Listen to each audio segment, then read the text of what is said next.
అవును. కానీ అంటే ఇంత ఇంత సుదీర్ఘ కాలం పాటు కొనసాగిస్తూ మీ పాత్రల్ని ఇప్పటికి కూడా అంటే ఏదో ఒక మంచి క్యారెక్టర్‌లో మీరు మెయిన్ లీడ్ క్యారెక్టర్స్‌లో మీరు పడ్డం అనేది అది తప్పకుండా మీ యాక్టింగ్‌కి మీరు చాలా న్యాచురల్ యాక్టర్ అండి మీరు. నేను కూడా చూసాను కొన్ని సీన్స్ అవి, సీరియల్స్ అవి. సో, అది అక్కడి నుంచే కొనసాగుతూ స్ట్రగుల్ అనిపించిందా రాజ్‌కుమార్ గారు ఎక్కడైనా లైఫ్? స్ట్రగుల్ అంటే మేడం, ఈ రోజులు ఎలా ఉన్నాయంటే కంటిన్యూగా ఒక 6 నెలలు కనపడలేదు అంటే పెద్ద పెద్ద వాళ్ళనే మర్చిపోతారు మేడం. ఎందుకంటే ప్రజలు కూడా వాళ్ళు కూడా స్పీడ్ అయిపోయారు. ఇది అయిపోయిందా, నెక్స్ట్ ఏంటన్నట్టుగా వెళ్ళిపోతూ ఉంటారు. ఆ రోజులు పోయినాయి. వాళ్ళే కావాలి మాకు అనే రోజులు పోయినాయి మేడం. సో మనమే కనపడుతూ ఉండాలి వాళ్ళకి. కనపడుతూ ఉండాలని చెప్పేసి మనం ఇష్టం వచ్చినట్టు చేయకూడదు మేడం. అవును. దాంట్లో మళ్ళీ మనం సెలెక్టెడ్గా అది మన ఇంపార్టెంట్. నేనేంటంటే మేడం, సీరియల్స్లో కూడా హీరో 2012 వరకు చేసుకుంటూ వచ్చాను మేడం. 2000 సంవత్సరం నుంచి 99 నుంచి 2000 సంవత్సరం వరకు హీరోగా చేసుకుంటూ 2012 వరకు. 2013లో నా ఓన్ ప్రొడక్షన్లో సినిమా ప్రొడ్యూస్ చేశాను మేడం. బ్యారిస్టర్ శంకర్ నారాయణ అని చేశాను నేను. ఒక అందులో ఏంటంటే ఒక పెద్ద క్యారెక్టర్ని నేను షో చేసి క్యారెక్టర్స్కి కూడా మనం తెలుగులో చేయించుకోవచ్చు అని ఇండస్ట్రీకి చెప్పుకుందామని చేసుకున్నా ఆ సినిమా.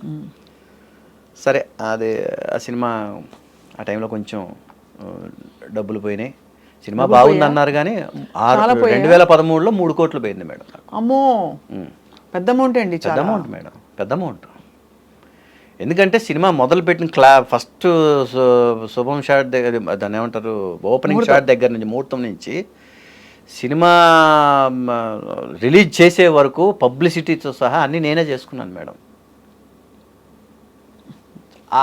అదే టైంలో కొంచెం నాకు ఈ మార్కెట్ కూడా కొంచెం డల్గా ఉండి ఇది కూడా అవ్వాల, దాన్ని ఏమంటారు, మన హీరో క్యారెక్టర్స్కి కాదు మేడం, డబ్బింగ్ సీరియల్సా, సినిమాని మనం టీవీలోకి ఇది చేస్తాం కదా, అది కూడా అప్పుడు శాటిలైట్ రైట్స్ కూడా ఆఫ్ చేసి పెట్టున్నారు ఛానల్స్లో, తీసుకోలేదు. వాళ్ళు ఎలా అడిగారంటే షేరింగ్ దీని కింద అడిగారు, నేను ఒప్పుకోలేదు. నేను అవుట్ రైట్కి ఇస్తానన్నాను. నేను తర్వాత అది అలా ఉండిపోయింది. అప్పుడు ఇవన్నీ లేవు. ఇప్పుడు బిజినెస్ బాగుంది.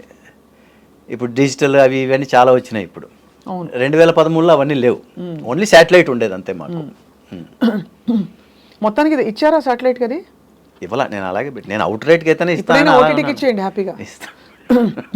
అంటే లేదు, మంచి సినిమా, ఇప్పుడు ప్రయత్నం కదండి. రెండోది మీరు ఎంత కష్టపడి పైసా కూడబెట్టుకుంటూ మీరు హీరోగా రకరకాల క్యారెక్టర్స్ చేస్తూ టీవీ సీరియల్స్లో నటిస్తూ కూడబెట్టుకున్న 3 కోట్ల రూపాయలు అంటే చిన్న విషయం కాదు కదండి. సో మరి ఆ తర్వాత మీరు క్యారెక్టర్ రోల్స్కి వచ్చేసారు. క్యారెక్టర్ రోల్స్ చేయాలని ఆ సినిమా చేశాను. సినిమా ఇప్పుడు 2వ వారానికి సినిమా లేదండి. డిస్ట్రిబ్యూటర్స్ ఎప్పుడు కూడా ఏంటంటే అండి, పెద్ద సినిమాలు లేని టైం చూసి చిన్న సినిమాలకి థియేటర్లు ఇస్తారు. అవును, నాకు అలాగే ఇచ్చారు. ఇస్తే ఏమైందంటే, అప్పుడు పవన్ కళ్యాణ్ గారి సినిమా అత్తారింటికి దారేది ఎడిటింగ్ రూమ్లో హాఫ్ సినిమా బయటకు వచ్చేసింది. ఆయన భోగవల్లి ప్రసాద్ గారు, ప్రొడ్యూసర్ గారు, ఆయన వామ్మో ఇది మనం నెక్స్ట్ మంత్ ఇప్పుడు నేను సెప్టెంబర్ 21 రిలీజ్ చేశాను మేడం. అక్టోబర్ 12 తర్వాత 2 పెద్ద సినిమాలు ఉన్నాయి. అత్తారింటికి దారేది, వస్తావయ్య రామయ్య, జూనియర్ ఎన్టీఆర్ గారిది. ఎప్పుడైతే సగం సినిమా బయటకు వచ్చేసిందో, నేను సినిమా సెప్టెంబర్ 21 రిలీజ్ చేశాను మేడం. సెప్టెంబర్ 23 నాకు ఇంకా డేట్లు అలాగే మైండ్లో ఉన్నాయి. సెప్టెంబర్ 23 వాళ్ళది ఎడిటింగ్ రూమ్లో సినిమా బయటకు వచ్చింది, హాఫ్ సినిమా. ఆయన నెక్స్ట్ అక్టోబర్ 12 తర్వాత పెట్టుకున్న సినిమాని ఇమ్మీడియట్గా ఆయన నెక్స్ట్ వీక్, అంటే ఇప్పుడు నెక్స్ట్ ఫ్రైడే, ఇప్పుడు నేను 21 ఫ్రైడే చేశాను, నెక్స్ట్ 28 ఫ్రైడే రిలీజ్ చేశారు ఆయన. నా థియేటర్లన్నీ పోయినాయి. పెద్ద సినిమా అంటే ఇంకేముంటుంది మేడం, ఇంకేముంటుంది. అవును, సినిమా ఏమో బాగుందని చెప్తున్నారు. ముఖ్యంగా నేను ఆ ఓల్డ్ క్యారెక్టర్ని స్పెషలైజ్ చేసుకున్నాను మేడం. దాంట్లో ఆ డబ్బింగ్ చెప్పడం కోసమే 12 రోజులు అవస్థపడ్డాను అసలు. దాన్ని చేసి మనం చేసాం. సెకండ్ వీక్ బాగుంది, పబ్లిసిటీ ఏమో. తర్వాత సినిమా తీసేసిన తర్వాత కూడా 4 వారాలు ఇంకా టీవీలో పబ్లిసిటీ వస్తుంది, ప్రింట్ మీడియాలో యాడ్లు వస్తున్నాయి, కానీ సినిమా లేదు. హోర్డింగ్స్ అన్నీ అలాగే ఉన్నాయి ఇంకా అన్ని చోట్ల, స్టేట్ మొత్తం. అప్పుడు కంబైన్డ్ స్టేట్ మేడం. అవునవును కదా, అంతే. ఏంటి మేడం ఆంధ్ర సీడెడ్, నేను మయూరి ఫిల్మ్ డిస్ట్రిబ్యూటర్స్. తెలంగాణ ఇది వచ్చేసి నైజాం వచ్చేసి కేఎఫ్సి ఎంటర్టైన్మెంట్స్, మన సునీల్ నారంగ్ గారు వాళ్ళు అనమాట, పెద్ద డిస్ట్రిబ్యూటర్స్. అవును. చేసి మనం అంత చేసి అంత పబ్లిసిటీ ఆ రోజుల్లోనే 80 లక్షలు ఖర్చు పెట్టాను మేడం. అబ్బాబ్బాబ్బా, అంత ఖర్చు పెట్టి, ఎందుకంటే చిన్న సినిమాలకి పబ్లిసిటీయే లైఫ్ మేడం. ఇప్పుడు నేను స్టార్ కాదు, మన సినిమాని పబ్లిసిటీ ద్వారానే థియేటర్ వరకు తీసుకురావాలి. పబ్లిసిటీ పెట్టాను నేను. 2వ వారానికి సినిమా ఉంటాయి కదా మేడం, 2వ వారం దాటుంటే నాకు ఓవర్సీస్ రెడీగా ఉన్నింది, శాటిలైట్ రెడీగా ఉన్నింది. ఎప్పుడైతే ఇవన్నీ అయినా అన్నీ అయిపోయినాయి అలా. మేడం సినిమా థియేటర్లో తీసేశారు లేదు అన్న తర్వాత నా బాధ దేవుడికి చెప్పుకోవాలంటే ఇదిలిచ్చుకొని ఓకే ఇది కూడా ఒక ఇది మనకు లైఫ్లో ఇది అనుకొని చాలా స్ట్రగుల్ పడ్డారు. అంటే ఎంత సక్సెస్ వచ్చిందో పక్కనే మీకు అంటే ఒకటి మేడం, తగ్గిపోయి ఇదైపోయామా ఆర్టిస్టులు అక్కడే మేడం ఉండాల్సిందే. తగ్గామంటే ఒక్కసారి ఫ్లాట్ అయిపోయి దానికోసమని వేరే అలవాట్లన్నీ నేర్చుకునేసి తాగి పడిపోయి లేకపోతే ఇంకోటి అయిపోయి లేకపోతే ఇంకోటి ఏదో. మనిషి జన్మ ఎంతో వాల్యుబుల్ జన్మ మేడం. అన్నీ చూసి మనం ఫేస్ చేసి దాంట్లో నిలబడితేనే ఇట్స్ ఎ గ్రేట్ థింగ్. గొప్ప స్ఫూర్తి మీరు ఇస్తున్న మాట. ఇక్కడ చాలా మంది ఆర్టిస్టుల గురించి అలా విన్నాం మనం. అదే మేడం. అవును, రైట్. ఈ సీరియల్స్ సినిమాలు చేస్తున్న క్రమంలోనే మీ పెళ్ళి అయిందండి? మెడ్రాస్ వచ్చిన కొత్తల్లో 89 డిసెంబర్ 6 మెడ్రాస్లో కాలు పెట్టాను మేడం నేను. మేడం వచ్చి రాగానే మనకు సినిమాలు ఎక్కడ ఉంటాయి మేడం? టీ నగర్లో మా ఇల్లు, మా ఇంటి ఎదురుగా ఒక బంగ్లా, ఆ బంగ్లాలో ఒక కడప పొలిటీషియన్ హౌస్. అది వాళ్ళు ఎందుకున్నారు అక్కడ అదంటే అప్పట్లో ఎక్స్పోర్టింగ్ అంతా షిప్మెంట్స్ కానీ మెడ్రాస్లోనే ఉండేది. సో అందుకని వాళ్ళ family they are from Kadapa, అక్కడే ఉండేవాళ్ళు, ఫ్యామిలీ అంతా అక్కడే ఉండేవాళ్ళు. అలా చూపులు కలిసిన శుభవేళ అన్నట్టుగా కలవడం జరిగింది. తర్వాత మ్యారేజ్. మా లవ్లో ఒకటి ఏంటంటే మేడం, మేము ఏ రోజు కూడా మేము బయట ఎక్కడ కలవలేదు, మాట్లాడుకోలేదు. ఆ రోజుల్లో సెల్ ఫోన్స్ లేవు, ఆ చూపులే అంతే. సో మీరే వెళ్ళి అడిగారా? మ్యారేజ్ చేసుకోవాలని అనుకున్నాం. ఎలా అనుకుంటారు సార్ ఊరికే ఇంకా మాట్లాడుకోకుండా? అదే చెప్తున్నాను మీకు అదే చెప్పాలి.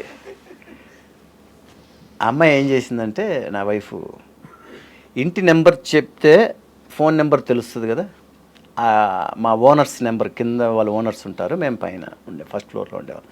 అప్పుడు ఫోను ఓవైటీలో బుక్ చేసుకుంటే 1.5 years పట్టేది. అవును, బుక్ చేసుకున్నాం. వచ్చిన తర్వాత అది ఎప్పుడు కొత్తది తెలియదు, పీపీ కాల్ అని కింద ఉండేది. ఒకసారి పీపీ కాల్ మీకు అంటే కట్ చేస్తే మనం ఎవరినైతే ఆ అమ్మాయిని చూస్తున్నామో ఆ అమ్మాయి మాట్లాడుతోంది అక్కడ. అంతే, ఒకేసారి మాట్లాడుకున్నాం, ఒక్కసారి అంతే. ఏమని మాట్లాడుకున్నారు? అంతే. మీరు సిగ్గుపడుతున్నారు సార్ మరి. అంటే అప్పటికి ఇష్టం ఏర్పడిందని అర్థమైపోయింది. ఏర్పడిన తర్వాత చాలా కాలం తర్వాత ఇది కూడా.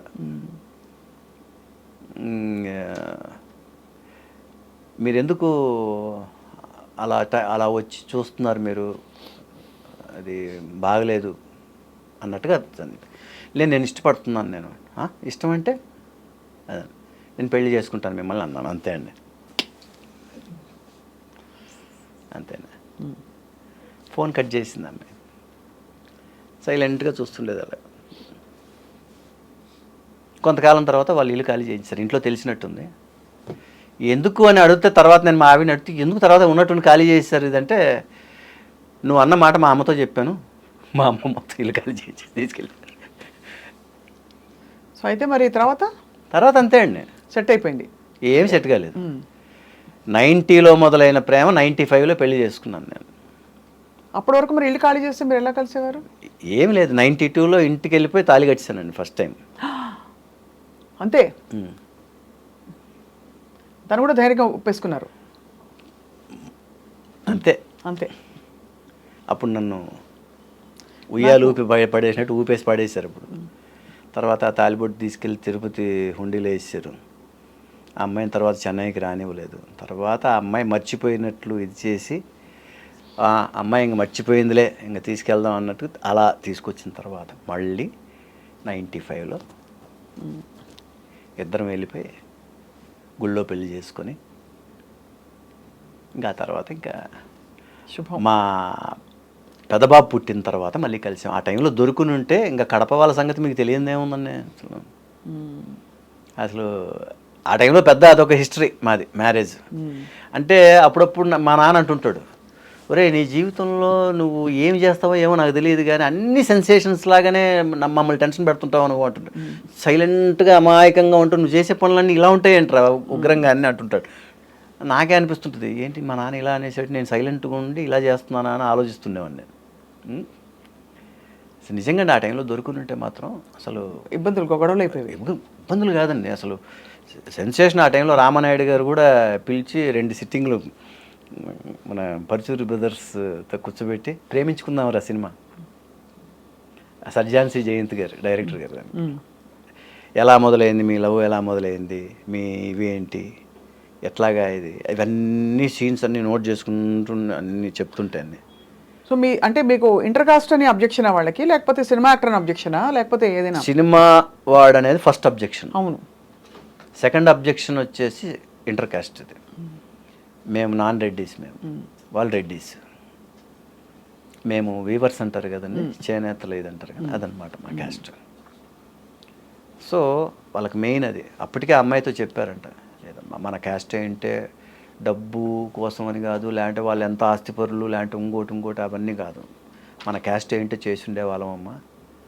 నన్ను కూడా దృష్టి, ఎందుకంటే మా మామగారు అంటే చాలా రెప్యుటేటివ్ పొలిటీషియన్ అండి ఆయన. కడప డిస్టిక్లో ఒక రాజశేఖర్ రెడ్డి గారు, ఒక బలరాం రెడ్డి గారు, ఒక కందుల ఓబుల్ రెడ్డి గారు, ఈ ముగ్గురు అక్కడ కడప జిల్లాలో దోస్ 3 ఆర్ మైన్ ఓనర్స్. అవును అవును కదా, అవును తెలుసు. They are mine owners.